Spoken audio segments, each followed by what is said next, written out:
Forensic lab లో జరిగిన ప్రమాదానికి సంబంధించి కేటీఆర్ మాట్లాడుతూ జరిగిన ఘటనపై ఖచ్చితంగా రిటైర్డ్ జడ్జితో విచారణ జరిపించాలి. సీఎం కింద ఉన్న శాఖలో ఇలా జరగడాన్ని ఏమనుకోవాలంటూ ఆయన ప్రశ్నించారు. విచారణ చివరి దశకు చేరుకోవడంతోనే సాక్ష్యాలని మాయం చేసి ఉంటారన్న అనుమానాన్ని కేటీఆర్ వ్యక్తం చేస్తున్నారు. ఇక రేవంత్ తో బీజేపీకి లాలుచి లేకపోతే దీనిపై ఖచ్చితంగా విచారణ జరిపించాలి అంటున్నారు. ఎఫ్ఎస్ఎల్ లో జరిగిన అగ్ని ప్రమాదంలో సీఎం రేవంత్ కారణంగానే ఇది జరిగింది. ఓటుకు నోటు కేసు నుంచి తప్పించుకోవడానికి ఇలా చేశారంటూ కేటీఆర్ విమర్శించారు. మున్సిపల్ ఎన్నికల్లో అంతా బిజీగా ఉన్న టైంలో ఇలాంటి కుట్రలకు తరలిపారు. దీనిపై ఖచ్చితంగా విచారణ జరగాల్సిందే. అసలు చలికాలంలో ఎక్కడన్నా అగ్ని ప్రమాదాలు జరుగుతాయా అన్న క్వశ్చన్ రైజ్ చేశారు.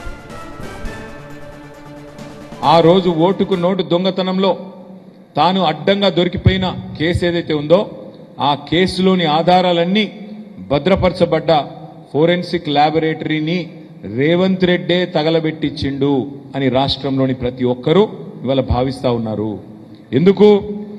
ఎందుకంటే ఒక నేరస్తుడే ఇవాళ ముఖ్యమంత్రి అయినాడు. మరి ఆ నేరస్తుడు సహజంగా ఆయననే హోంమంత్రి. ఆ హోంమంత్రి కిందనే ఉండేది పోలీసు వాళ్ళు. ఈ ఫోరెన్సిక్ ల్యాబ్ ఇవన్నీ కూడా ఆయన కిందకే వస్తాయి.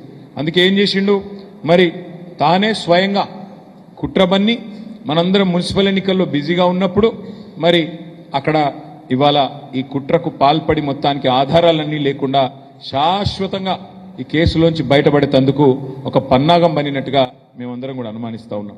నిన్న జరిగింది ప్రమాదం కాదు, నిన్న జరిగింది అగ్ని ప్రమాదం కానే కాదు, అనుకోకుండా జరిగింది అంతకంటే కాదు, ప్రకృతి వైపరీత్యం కాదు. ఆ మధ్యకాలంలో అల్లు అర్జున్ గారిది ఒక సినిమా వచ్చింది, జులై అని. ఆ సినిమాలో బ్రహ్మానందం గారు ఉంటారు. ఆయన దొంగ పాత్ర. అందులో ఆయనకు ఒక డైలాగ్ ఉంటుంది, ఏమంటే బ్రహ్మానందం గారు అలా దొంగతనం చేస్తాడు కానీ 10 నిమిషాలనే దొరికిపోతాడు. రేవంత్ రెడ్డి కూడా అంతే, ఈయన కూడా దొంగనే కానీ 10 నిమిషాల్లో దొరికిపోతాడు. ఎట్లా అంటే నేను అడుగుతా ఉన్నా, ఏమైనా ఇట్లాంటి పని చేస్తే కూడా ఆలోచించి చేయాలి కదా. అగ్ని ప్రమాదాలు ఎప్పుడు జరుగుతాయండి రాష్ట్రాల్లో కానీ దేశంలో కానీ? ఎండాకాలంలో జరుగుతాయి. చలికాలంలో ఎక్కడైనా అగ్ని ప్రమాదాలు జరుగుతాయా? ఎవడన్నా మెడకాయ మీద తలకాయ ఉన్నోడు నమ్ముతాడా చలికాలంలో అగ్ని ప్రమాదం అయిందంటే? శివరాత్రి దాకా చలి ఉంటుంది రాష్ట్రంలో. మీ వరంగల్లో కూడా ఉన్నది కదా, తెల్లారి మంచు పోతలేదు 10 దాకా.